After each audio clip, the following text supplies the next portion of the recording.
अजित दादा को अंतिम विदाई दी गई, उनके पार्थिव शरीर को तिरंगे में लपेटा गया। ये वो तस्वीर है, राजकीय सम्मान के साथ उनका अंतिम संस्कार किया गया।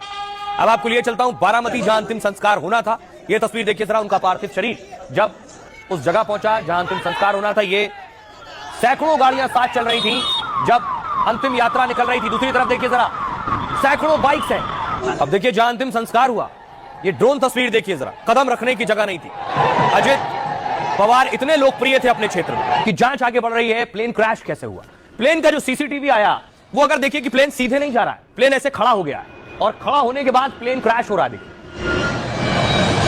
प्लेन पहले सीधे और पूरा प्लेन घूम जाता है, ये देख रहे हैं आप, पूरा प्लेन घूमने के बाद फिर जाकर गिर रहा है। सवाल यह है कि आपने अहमदाबाद प्लेन क्रैश देखा होगा, जो सीधा प्लेन जाकर गिरता है। ये प्लेन लैंड कराने की कोशिश कर रहे थे पायलट, अचानक प्लेन सीधा जाने के बजाय ऐसे खड़ा हो गया और उसके बाद गिरा है।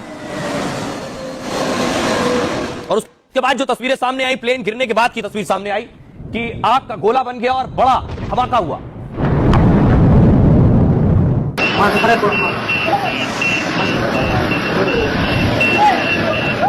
उसके बाद मौके पर आज डीजीसीए की टीम पहुंची थी जांच करने के लिए। तस्वीरें आप देख रहे हैं, सबूत फॉरेंसिक टीम जुटा चुकी है।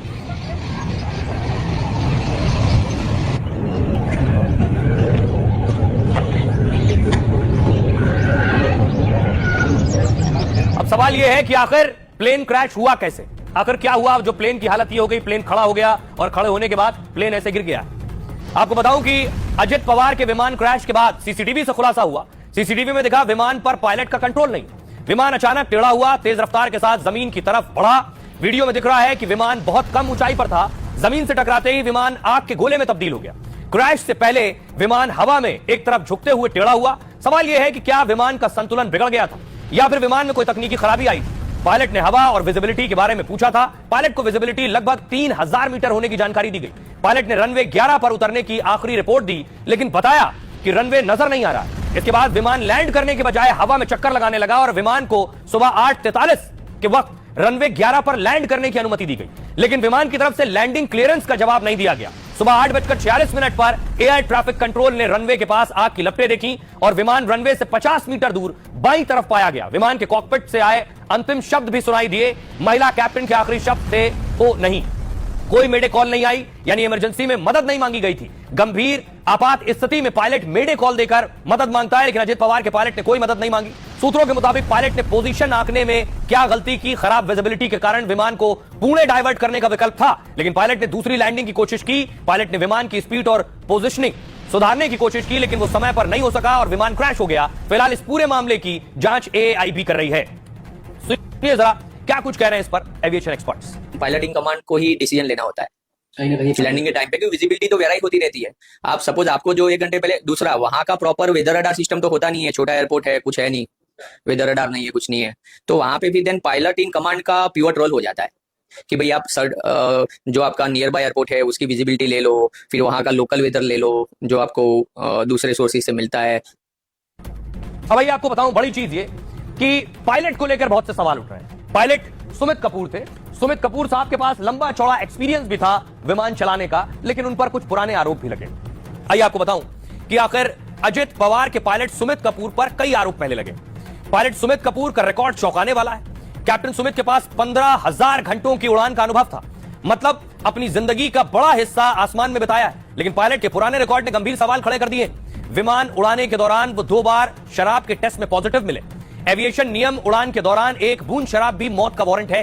कैप्टन सुमित कपूर के रिकॉर्ड में 2 बार ऐसी घटना हुई। 2010, 2017 में सुमित ने विमान उड़ाने से पहले शराब पी थी। 2010 में फ्लाइट उड़ाने से पहले वो शराब पॉजिटिव पाए गए थे। इस वजह से कैप्टन सुमित कपूर 3 साल तक सस्पेंड भी रहे थे। 2017 में वो फिर शराब के नशे में ड्यूटी पर पहुंचे और पकड़े गए।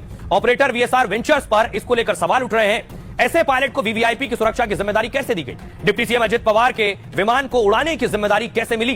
क्या ऑपरेटर ने पायलट के पुराने रिकॉर्ड को ध्यान में नहीं रखा? इस मामले में अब वीएसआर वेंचर्स से भी पूछताछ हो सकती है। सुनिए जरा, हमारे सहयोगी रवीश रंजन खुद एक कॉकपिट में पहुंचे विमान के और उनकी रिपोर्ट देखिए इस पर। इस वक्त एक कॉकपिट में मौजूद हैं और बिल्कुल वही सिचुएशन हम यहाँ पर क्रिएट करेंगे कि आखिर जब रनवे में विमान उतरने लगा तो कैसे हादसा हुआ। सर, एक वीडियो भी आया जिसमें अगर हम फ्लाइट की बात करें तो वो विमान बिल्कुल ऐसे जाता है और फिर जो है वो दुर्घटनाग्रस्त हो जाता है। तो इसको आप क्या कहेंगे? अगर हम कॉकपिट के जरिए समझने की कोशिश करें तो जब लैंडिंग होती है तो किस तरीके का विमान का शेप होता है, कैसे वो लैंड करता जी, बेसिकली आपको इसके लिए पहले हमें बारामती का जो इंफ्रास्ट्रक्चर है उसको समझना पड़ेगा कि बारामती एक एयरपोर्ट है जहाँ पे सिर्फ एक कंट्रोल टावर है, रनवे बहुत छोटा है और किसी भी तरह की वहाँ पे नेविगेशनल एड नहीं है। कोई अप्रोच करने के लिए, लैंड करने के लिए कोई आईएलएस अप्रोच नहीं है। बेसिकली अगर हम देखें कि ये रनवे है, एयरक्राफ्ट आया रनवे पे लैंड करने के लिए, उसको रनवे नहीं दिखाई दिया या गलत जगह पे था जहाँ पे उसका अनुमान था, तो पहली बार में इसने गो अराउंड किया, मिस्ड अप्रोच किया, फिर दोबारा ये घूम करके वापस इसने अप्रोच बनाई। दूसरी बार भी इसको संभवतः रनवे नहीं नजर आया। लास्ट मोमेंट पे इसको अपने लेफ्ट हैंड या राइट हैंड साइड में रनवे नजर आया, तो इन्होंने एक शार्प बैंक दे करके उसको लैंडिंग करने की कोशिश किया और उसी प्रयास में ये एयरक्राफ्ट दुर्घटनाग्रस्त हो गया।